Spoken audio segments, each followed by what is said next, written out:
The call for Prince Harry's return home amid the ongoing rift within the royal family comes as a plea for reconciliation and unity.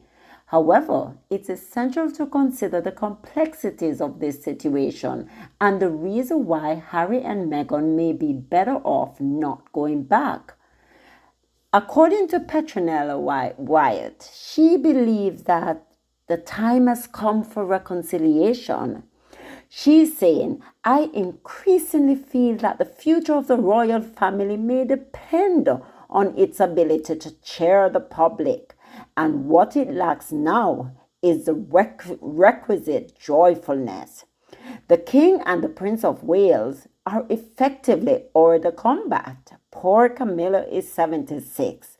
Life bears heavily on William, and no one fancies a pizza express. The Windsors are in grave need of a buzz, of some pizzazz. Readers may succumb to the screaming abjab, but the royal left standing, who has most star power, is Harry. It is easy to blame him and his book for the continuing rift with the father and brother, but some courtiers of my acquaintance hold William equally liable. And that's what they seem to forget. It takes two to tango. Remember, the only reason why Harry wrote Spare was because William and his office were leaking. Remember, William told his press secretary to go and testify against Meghan, Harry's wife. Let's not forget.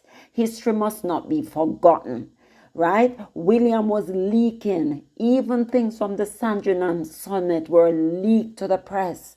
And that is why Harry had to come and give his side of the story. So when they're going to say, oh, William is hurt and William is sad and Harry betrayed him, William was the one who betrayed Harry. Remember what Harry said? They made a vow to each other that they would never breathe against each other's office or each other. But William broke that promise. You know why William broke it? He was jealous of Harry's star power. And she's right. Harry is the glue. Harry is the star of that family. The star dust of the family was definitely and still is Harry. So no matter how he left the royal family, he's still the star of the show. And William knows this. Harry used to make William look good. William don't look good anymore. You know why? Two things. Bitterness and the fact that he does not want his brother to thrive outside of being his wingman. And Harry cannot be William's wingman for the rest of his life. Whoever set up the structure, the construct of the royal family did a poor job. And let's hope they don't do the same for the little ones that's coming up. Because when they were having Harry as this footstool, as William's wingman, and treating him with total disrespect and disregard. But he was supposed to come out and show up and show out for William. Now Harry has his own life to live. He's saying, I want my own life. Right? So she's saying William is equally liable, if not more liable than Harry, because he was the one who instigated this rift between the brothers. He's the one that was causing a lot of mayhem in the family. He believed that he's going to be king, so the world, he can do whatever and treat anybody anyhow. That is not how life goes. So she's saying the same courtiers, those backstabbers, are the ones that saying William is just as liable. She said, recently I spoke to a former palace officials who used to work for both princes before the good times stopped rolling. There is a public misconception about William and Harry, he told me. It is William who was often the difficult one. It is William who is preventing his father from having a proper reconciliation with Harry. He continued, this isn't helpful at a point in time when the country would be buoyed by seeing them together again, as would the king. It wasn't helpful last week either, when the only family member to greet Harry with warmth was Earl Spencer, Diana's brother. When it comes to his brother, William's disgruntlement can be at times seem mildly pathological. So she's saying William is crazy. William is an emperor without clothes. He doesn't know how to deal with situation, right? So she's pointing out that Harry should come back, but should he? Why would he want to? He and Meghan right now are living their best life. Why would he want to come back? While Petronella acknowledges the importance of familial bonds and the intrinsic weakness that comes with division, it's crucial to recognize that the rift within the royal family is not solely the responsibility of Prince Harry and Meghan. The dynamics at play are multifaceted and involve deep-seated tensions that have been brewing for years, exacerbated by media scrutiny and public scrutiny. Because remember, long before Meghan, Harry wanted out. He did not like how the he doesn't seem like he doesn't believe in the monarchy now, but he wanted change. He wanted it to not be so much soap operas. He wanted it to be more about their good work that they're doing for the people. The monarchy became a more fighting against each other and which household is doing this and which one is better than that and who is wearing what. So Harry did not like it, and the only reason, I was reading something recently, the only reason why he stayed in was because of Queen Elizabeth. He wanted to represent the Queen. She has been on the throne for 70 years, so Harry had some sort of loyalty to her. So obviously they knew that Harry was unhappy. They knew that he wanted something more for his life and himself. And when he found the perfect woman in Meghan, it was a dream to die for. He had to move. And especially when he saw how they were treating Meghan, he was like, hell to the no. I am not going to sit in this for any longer. It's not doing anything to our mental health. We need to move on. And he took it. He said it. I took my family out of the toxic situation. Prince Harry and Meghan's decision to step back from their roles as senior royals was not taken lightly. We knew this. We know Harry said it. It was not, even the Queen, she spoke about they were struggling. It was not taken lightly, because that is even why they offered the half in, half out, because they still wanted to represent the crown. They still believe they could represent the crown, but go and have an independent life. They wanted to make their own money. They didn't want the British press to be saying, we pay, you pose. Because that's not right. The press took it too far. Nothing is wrong with having even constructive criticism, but when you're going to take it to another level, then I want out. I don't want to be in here. So it was not taken lightly, but was driven by a desire for autonomy and a break from the relentless media intrusion. And that has plagued their lives. So that was the main essence of it. They wanted to have control, and it's their life. They need to have control over their lives. They cannot be just tabloid fodder. Every day someone is having some conversation about them. No, you have to have control. Yes, they're doing good work, and you might be paying them to live in a palace, as you put it, but it doesn't give you the right to invade their privacy. You talk about phone hacking. They were invading these people's privacy. Right? You cannot do that.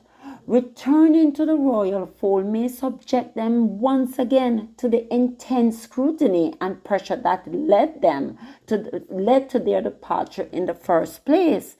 Moreover, Prince Harry and Meghan have found fulfillment and purpose in their new lives outside of the royal family.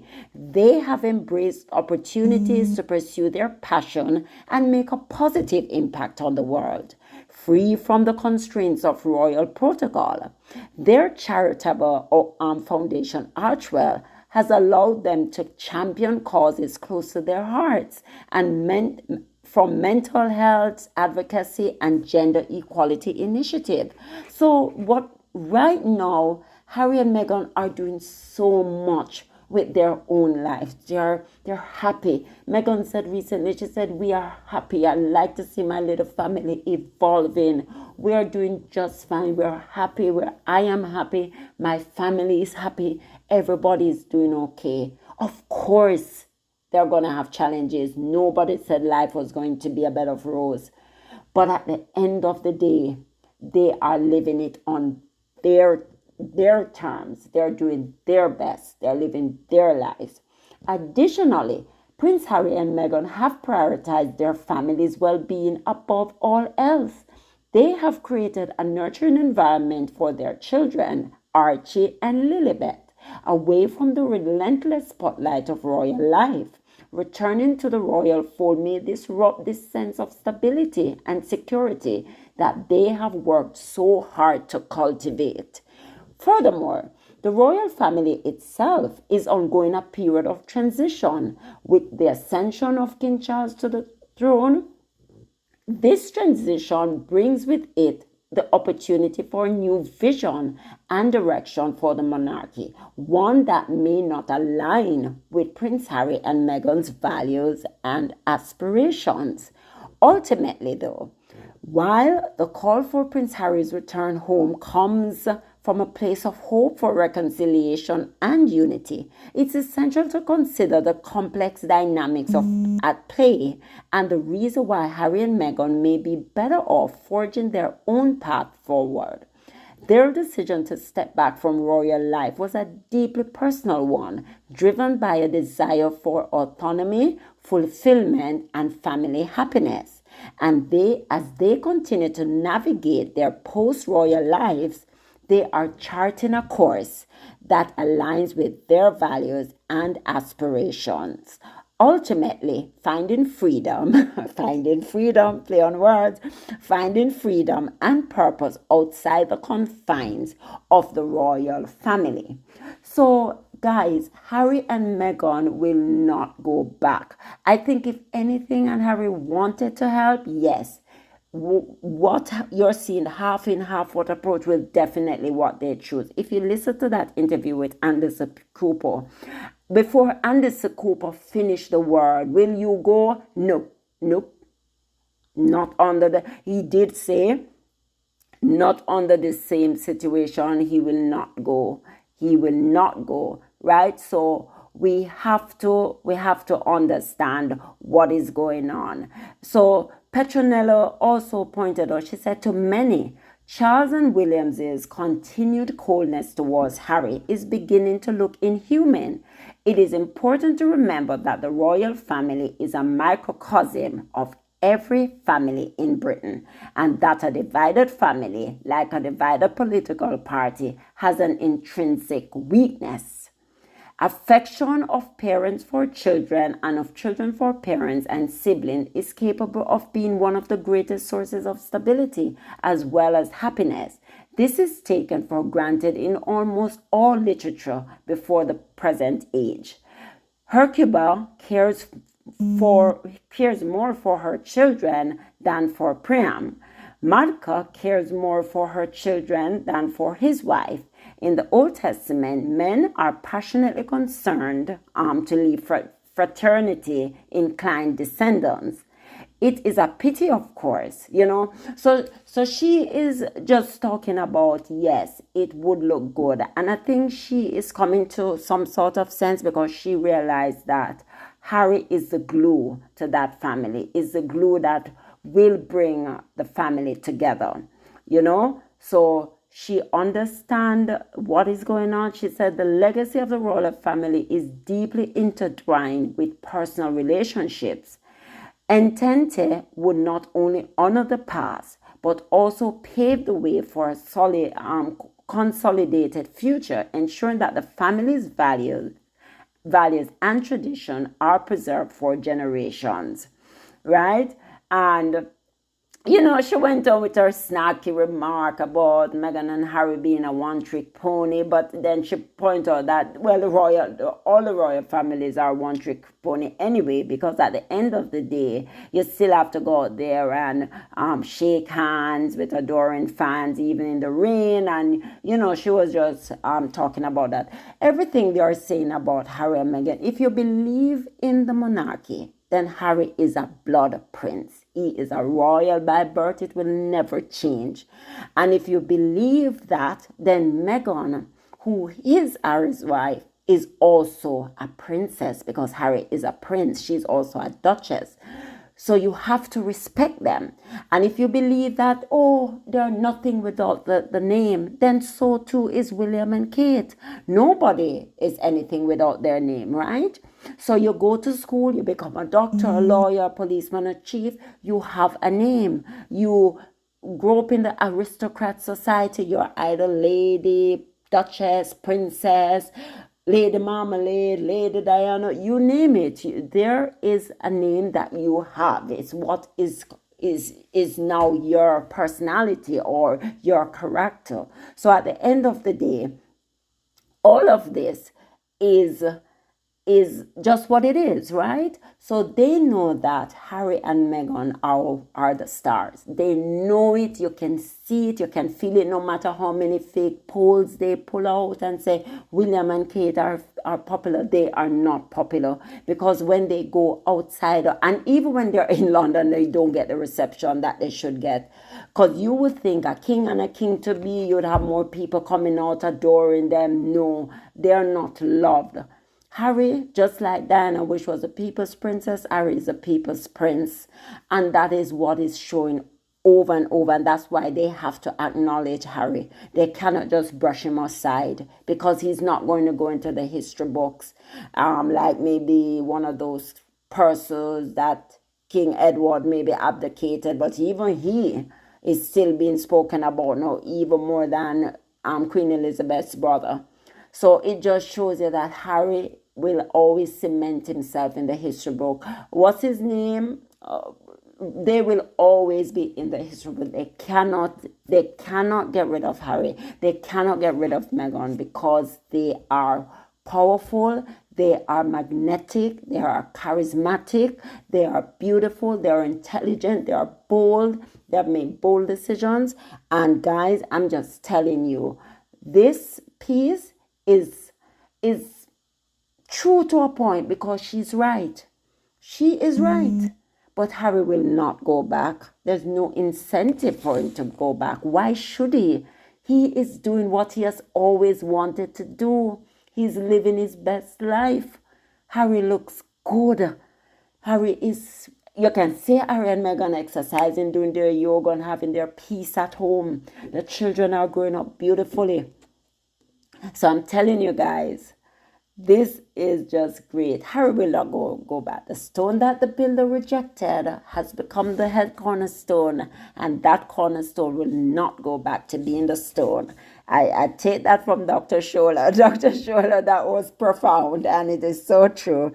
It's from the Bible, guys. So it's not Dr. Scholler, but what she said is that the cornerstone will not go back to being the stone. And that was the essence of what the Bible was saying as well, right? So, guys, please don't forget to like, subscribe, turn on your notification bell so you never miss a beat. Bye.